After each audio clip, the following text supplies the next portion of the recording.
And we are live. Welcome, everybody. This is episode 5 of the Digital Advisor Podcast. You can check out this podcast and other episodes at advisorevolve.com/podcast. We're on iTunes, Stitcher, SoundCloud, a bunch of different places.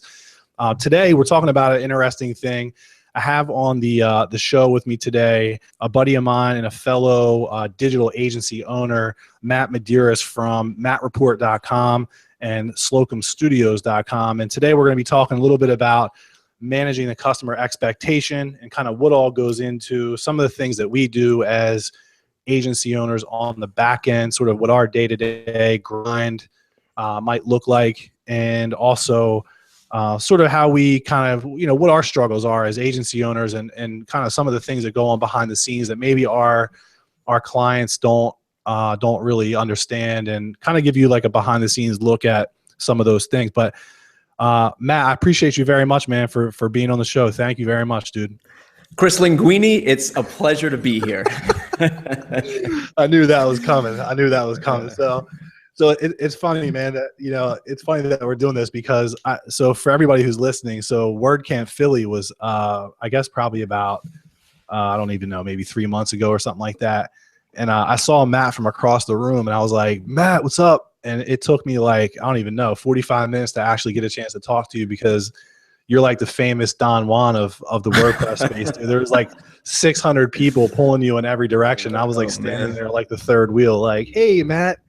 Yeah, I was just at Pressnomics in Arizona, and somebody called me the Bill O'Reilly of WordPress. I was like, oh Jesus, like come on, like that's not what I want. I want John Oliver, right? That's what I want. Oliver, dude. John Oliver, he's hilarious. How was Pressnomics, by the way? It was great. It was a great event. I was out in Arizona for a conference myself about 3 weeks ago out in Phoenix. I left Philly and there was like 2 feet of snow on the ground. I get to Arizona and people are walking around in like flip-flops. I was like, dude, why do I live in the Northeast again?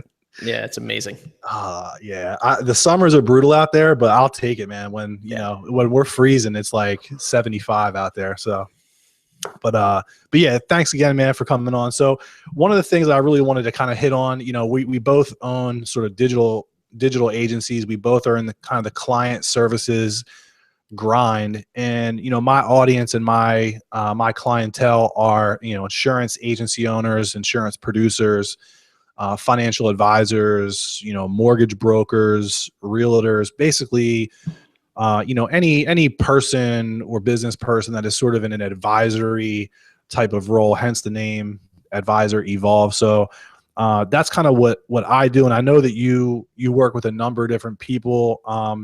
I don't know. I mean, kind of give us a feel for like some of the, I guess, client avatars that you work with. You're kind of, I don't want to say all over the place, but you're like the everyman agency, right? Or correct me if I'm wrong. Well, so every agency, for the people in your audience who are actually listening to this and thinking about starting an agency, every agency sort of starts with that everyman mentality. Let's cast the wide net and bring in as much work as possible because sales is the bloodline, right? To keep, or the lifeline to keep the business going in the beginning, right? So you need to sell, you need to get the bills paid. So we've been in business since 2008. And that's what we were doing. We were servicing everything. Over the last few years, we've really found a foothold with higher ed and colleges, so universities and colleges, really focusing in on that vertical.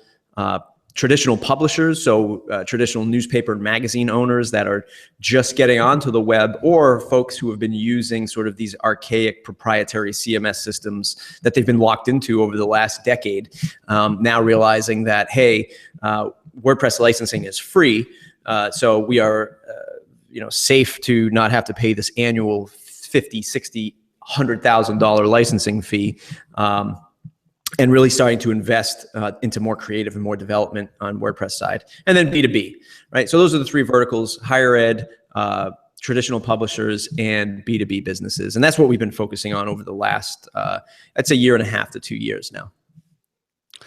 Awesome. So one of the things that I guess maybe I didn't realize when I was getting into this space, and I was kind of I've been doing design and web stuff for 20 years. I mean, I was doing it in high school. I think when I was like 15 years old, I started using Adobe Illustrator for the first time.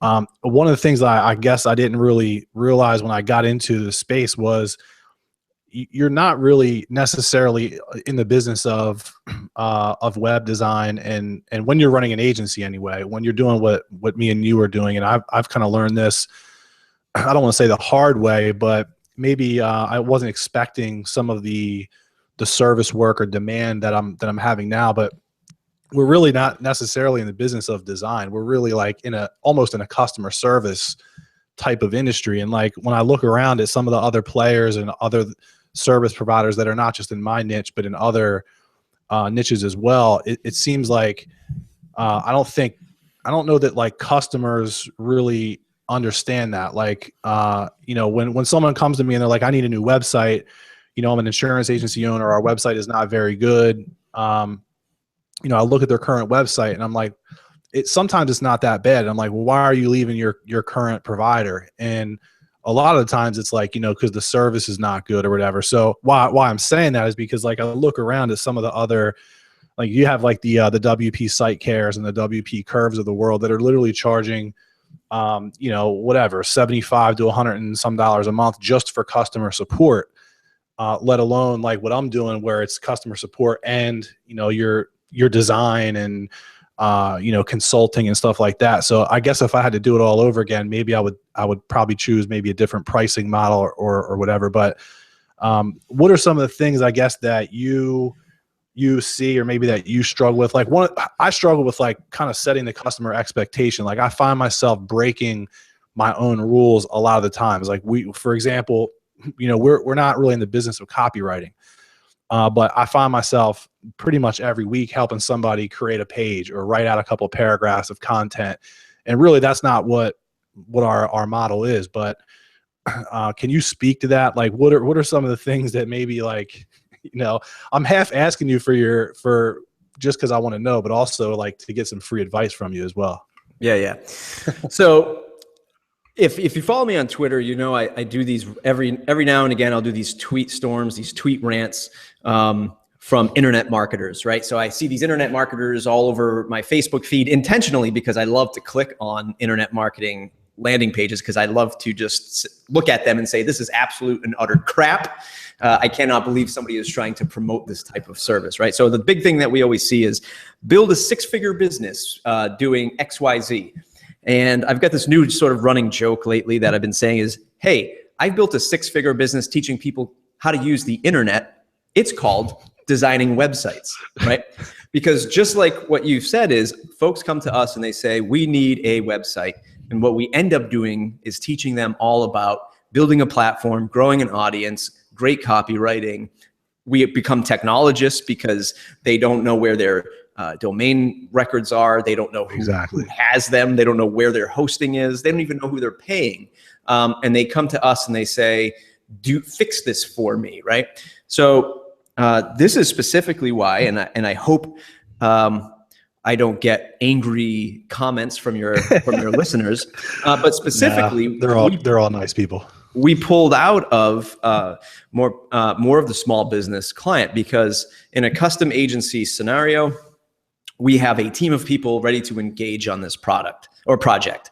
So when somebody comes to us thinking that we're just going to fix this leaky faucet for $500 or $1,000, we just can't service that because we have many mouths to feed. It's very simple. It's just very easy math when we get to have to present that to a customer, right? So clients don't know what they're asking for typically in the beginning, usually at the small business level, because they just don't know what the potential is, right? So they've only paid a few $1,000 maybe, if that, over the course of the few years because their neighbor's cousin did it for them. So they have no idea that there's this other thing that they could scale to.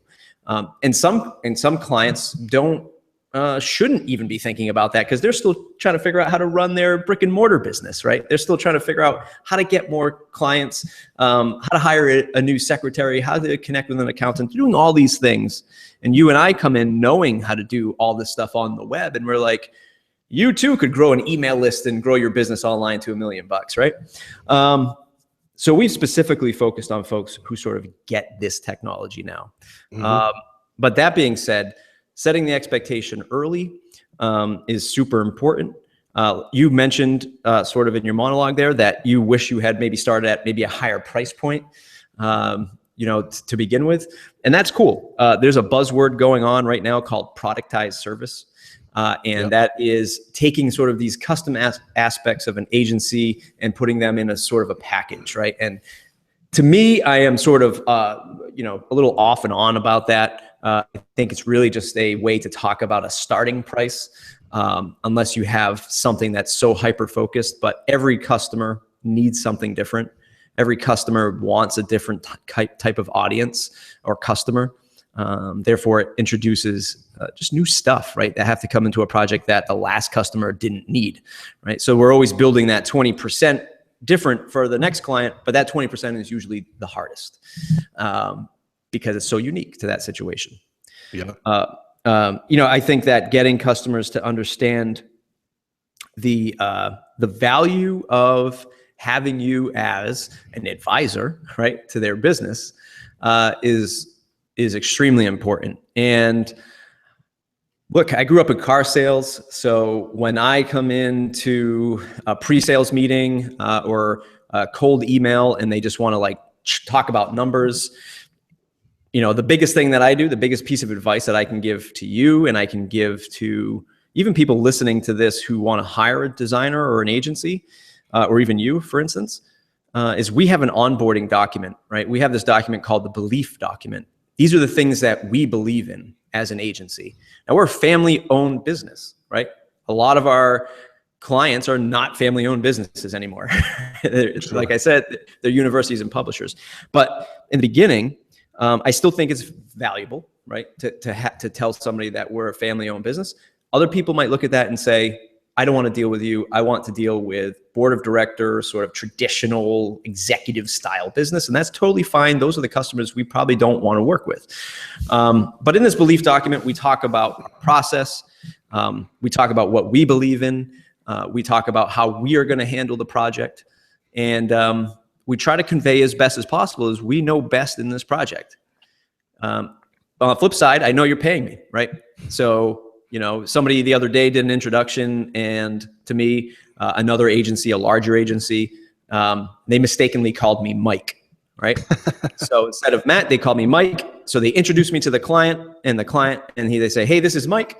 Mike's got this great boutique agency. He can help you with your needs, blah, blah, blah, blah. Client responded like, hey, Mike, I'd love to set up a thing. I'm like, hey, my name's Matt, but since you're the client, you can call me whatever you want. I don't care because you're paying me. So there is a little back and forth, and that and the way to manage that is with relationship and knowing that you're a good fit.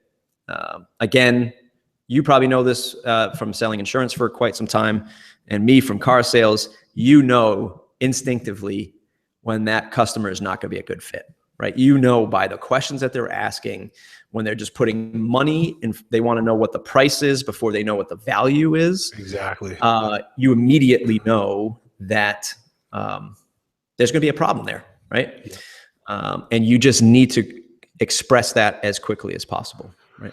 Which, by the way, is a huge struggle in the insurance space. I mean, for any of my agency friends and clients that might be listening to this is like a battle that we fight every day as insurance salespeople. It's a very, especially when it comes to like personalized insurance, like homeowners and car insurance. It's a very the big brands are trying to commoditize that product line. So it's very much a price war, and the message that we're trying to fight against every day is price. So if you think it's bad on our side as digital agency owners, it's like, it's like 1,000-fold because you were in the car sales business. I mean, that's really, is this your best deal?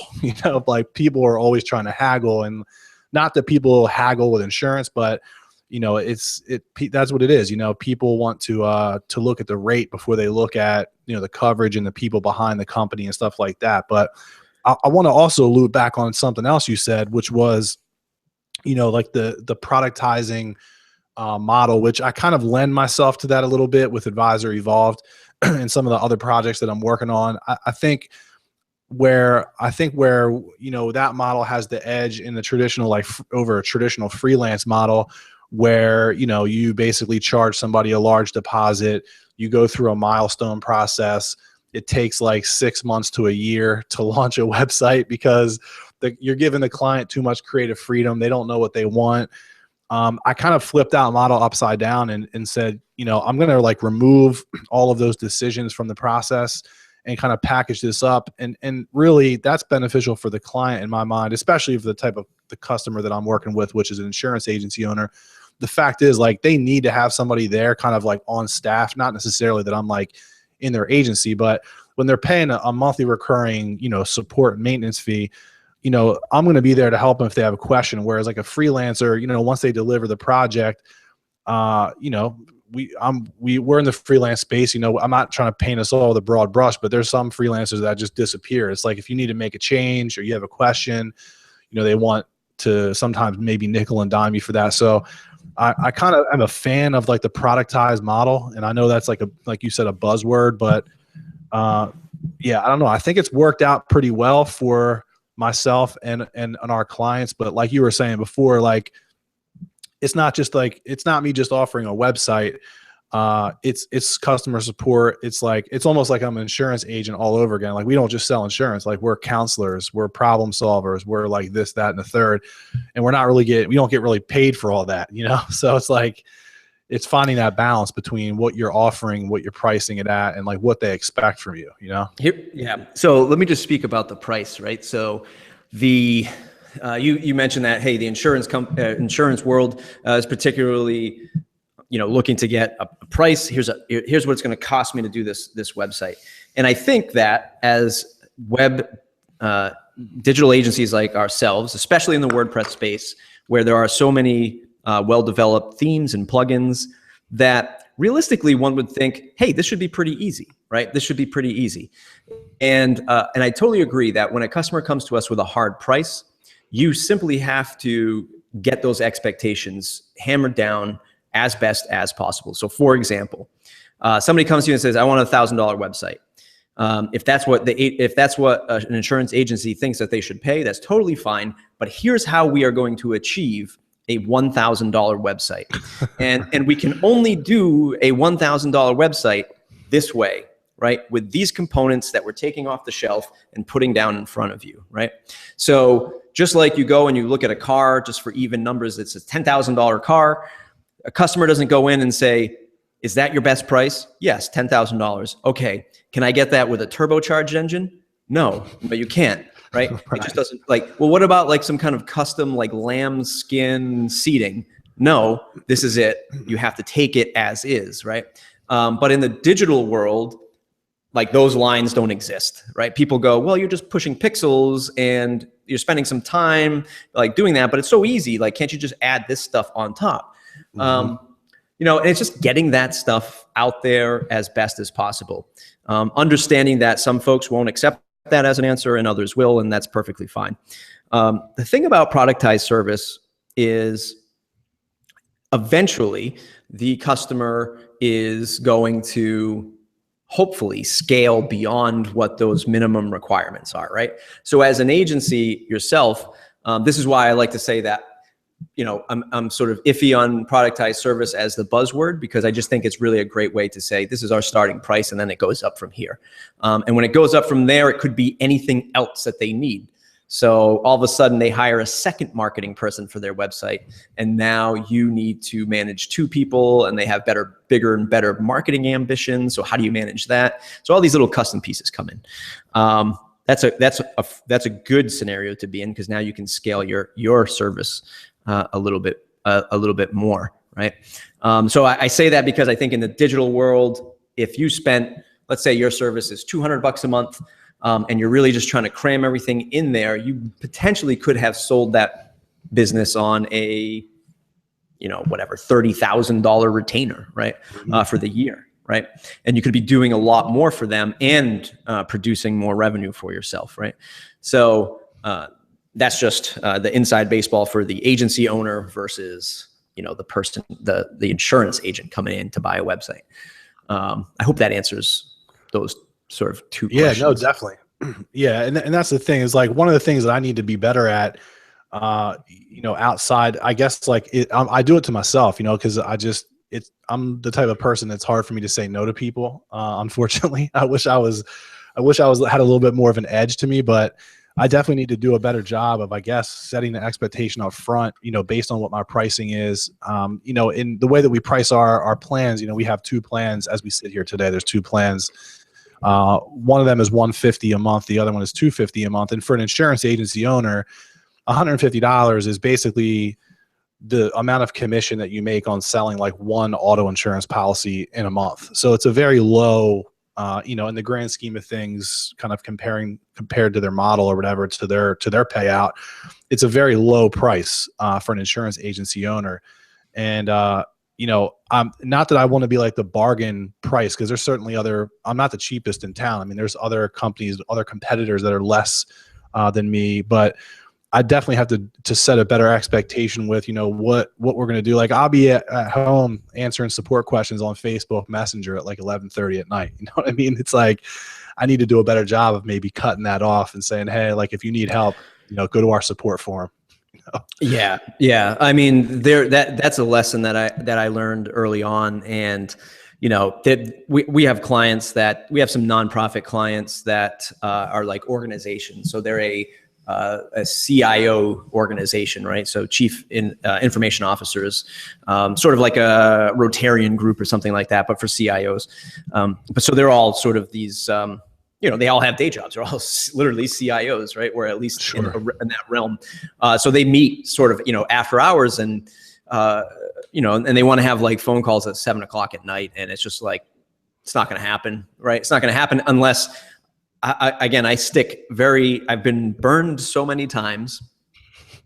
We've lost money so many times by not having these clear, drawn lines through contracts, through expectations.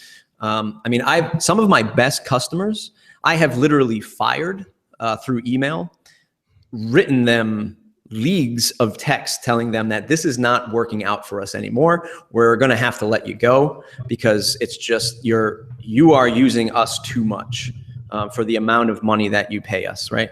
And they've come back. They've changed their ways, and they've become some of our best clients. And I've learned this lesson early on, that these discussions need to happen in the beginning. On the flip side of that, for your service in particular, customers need to come. Like, you need to come understanding what you're getting for the money.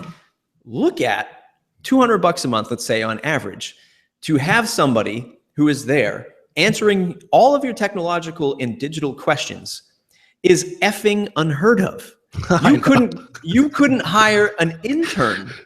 You couldn't hire an intern for less money that knows the amount of stuff that you know.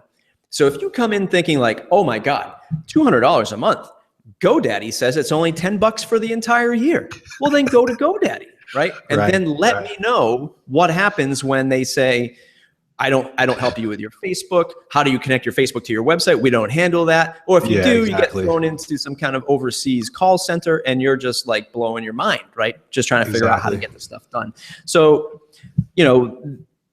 again, like if you're a customer out there going, I think I need a website, please come with some legitimate expectations, right? If you walk into a Mercedes dealership, there's a level of expectation versus walking into a Kia dealership. Not that Kia is bad. Actually, Kia is a great vehicle now, and they're actually getting much better. They really stepped their game up. So let's pick a different brand, right? But the idea is, remember Daewoo's? Right, Daewoo, perfect example. Daewoo. Right? They made like microwaves too. So there's that. Or if you walk into like a Neiman Marcus or something like that, any kind of high-end clothing store or whatever, it's not Macy's, right? You pick up a t-shirt at a Neiman Marcus, it's probably $120. Where you go to Macy's, you get a 5-pack for $15. Right? So come with some level of expectation. To the freelancers and the digital people listening to this, and this is a new thing that I've been sort of ranting about lately, is freelancers versus the entrepreneur, right? So for us digital folks who are these digital nomads and we're trying to like build a business online, we blur these lines between a freelancer and an entrepreneur. We see these make six figures in a weekend ads and we're like, oh, I am now an entrepreneur. I want that. Freelancers are not entrepreneurs. Entrepreneurs build sustainable businesses that run without them, not to be confused with passive income, right? Freelancers trade time for money. So when a insurance agency goes and they hire a freelancer, and then they say, well, we've got this, I don't know, conference coming up and we need the splash page built for us. Or there's this new sort of, compliance thing coming out and we need to make sure that our website is compliant with it. And then they go, hey, freelancer, where are you? I'm on vacation, and then the autoresponder email comes through and says, I'm unavailable for the next 2 weeks, right? Because Tim Ferriss told me I should go work on a beach. So yeah, right. Then they're like, oh, okay, so I hired this freelancer, he or she is not there. Versus the entrepreneur who's building a sustainable business. If I go on vacation, you send me an email, it goes to my support desk, somebody on my team picks it up, right? This is a business running without me, right? Not to be confused with most folks who are like, hey, I'm going to do digital recurring revenue and sell an ebook and make money while I sleep. I'm not saying that is an entrepreneur either. In fact, you entrepreneurs by definition are building bigger, broader, entities, bigger than themselves. So I just wanted to rant on that for a little bit. No, and I appreciate it, man, because that's one of the things that I struggle with. In some ways is conveying the value that I'm giving to the client. Like and it's not their fault. It's not my client's fault because they're not in the digital space. They don't understand some of like the like the value ladder, so to speak, in like the digital space. So it's not like, and that's why I was kind of pumped to get you on the show, because you might have a better way of kind of explaining it, but it is something that, I would love to do better at conveying the value that we're given. Like you said, $200 a month, you couldn't hire an intern that would, have the knowledge and the expertise and stuff. And, we handle so many different things. It's not even website stuff. The customer support is worth the money in and of itself. But the fact that there's, a pretty dope website to go with it, people hit us up for branding questions. We're redoing logos. We're redoing brands. We're coming up with, we're doing brainstorming sessions and kind of telling people what they should do with niche lines of business and niche websites. And so we're literally almost like functioning as like a department in their agency for, $150, $250 a month, which is crazy value if you think about it, compared to the alternative, which is, a freelance model where people just take your money and disappear, or the outsourced, GoDaddy where, yeah, you're paying $10, but the reason why your website is not very good is because you're not investing in it. You're not investing in the process, and there's no one there to help you with it. So yeah, I mean, yeah. And I'm not saying, and just so I just want to reiterate, I'm not saying that freelancers are bad at all, right? Sure. I think that there is a perfect fit for a freelancer. Plenty of businesses can hire freelancers to do this stuff. One of the things that I put in my belief document is that, like, you're hiring us to get things done, right?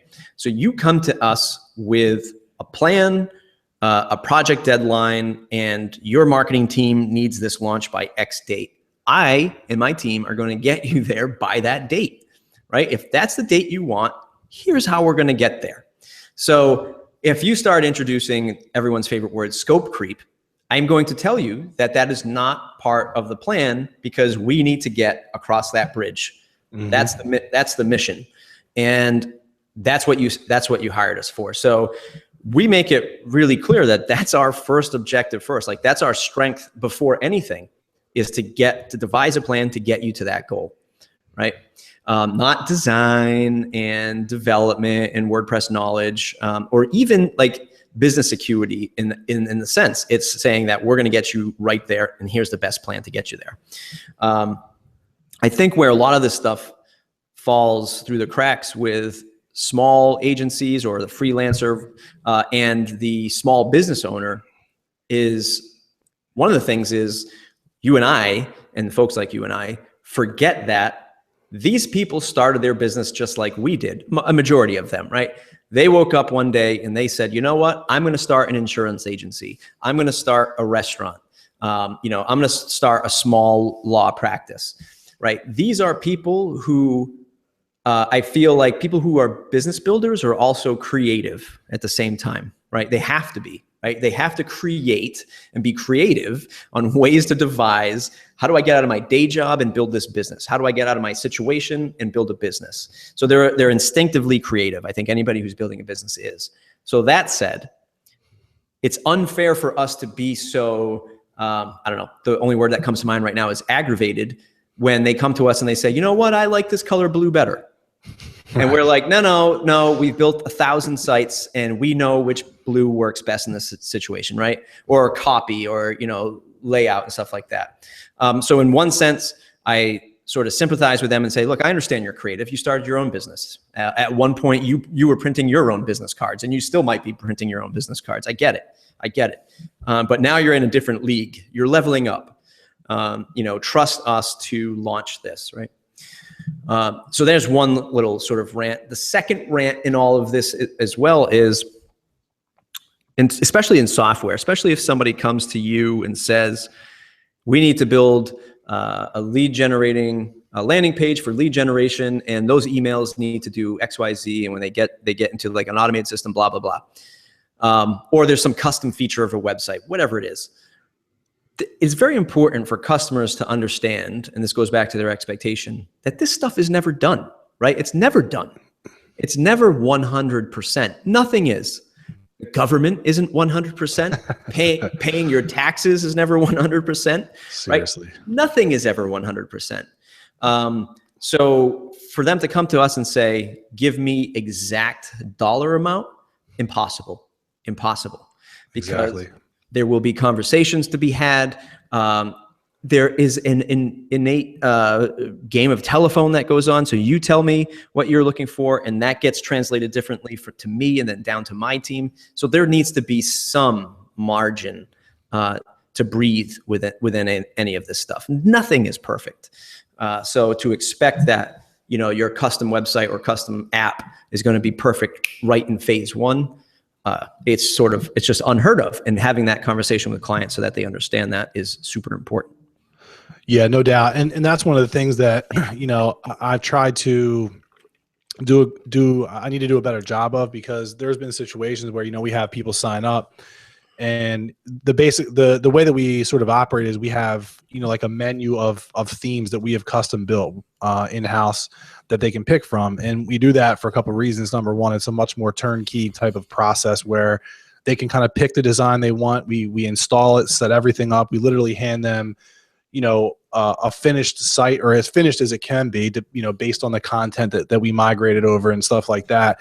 But one of the things I guess I've done, and maybe this is, there's probably good and bad in it, is kind of remove the creative freedom from the process for them, because and more times than not, people are coming over to us, their current website is so bad that even if they use a pre-designed theme, one of our pre-designed themes that other agencies might be using, it is still an enormous upgrade over their current website. So sometimes, like, I had a couple clients who were like, man, like, I just saw this new design, I didn't even know that was available.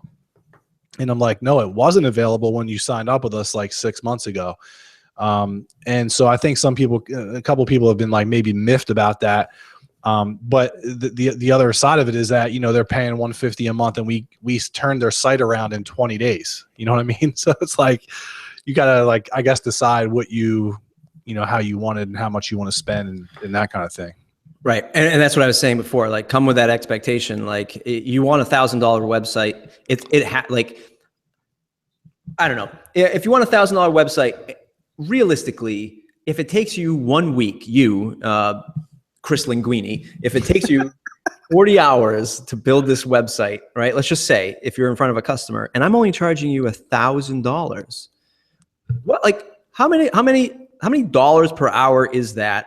And how do you think I stay in business, right? With all of these questions, right? Right. So there has to be some realistic margin in a business for you to stay in business, because Mr. or Mrs. Client, don't you want me to be in business next year so that you have me to support and grow your online business? Yes. So don't nickel and dime me, because I'm not nickel and diming you.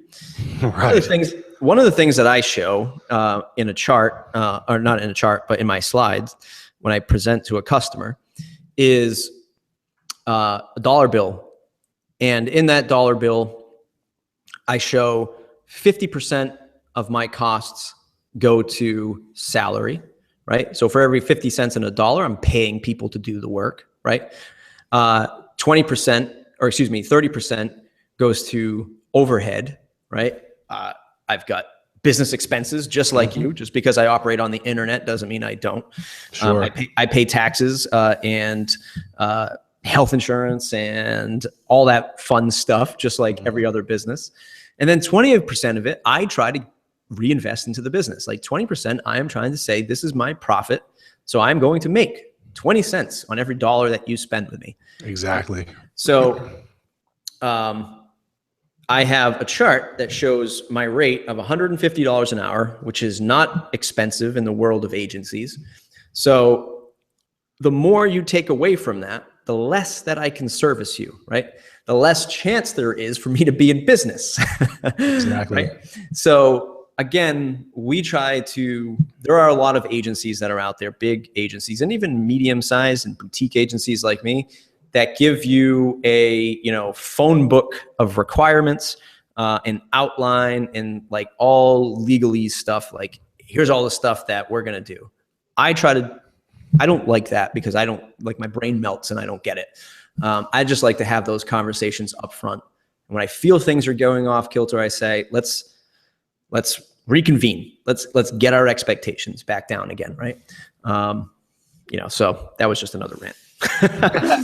Dude, you're gonna have to create a second site called the Rant Report. Yeah, I should actually. I should. MederiosRants.com /rant some more. Yep. No.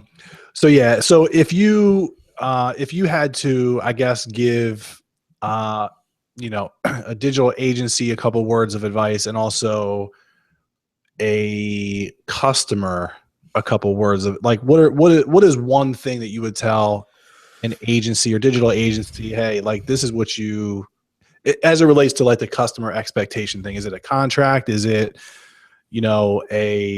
some other kind of like you have your belief document? Like, what is like the one thing that you would tell, I guess, an agency, and then maybe one thing that you would tell a client, who is looking for work or, a website or whatever?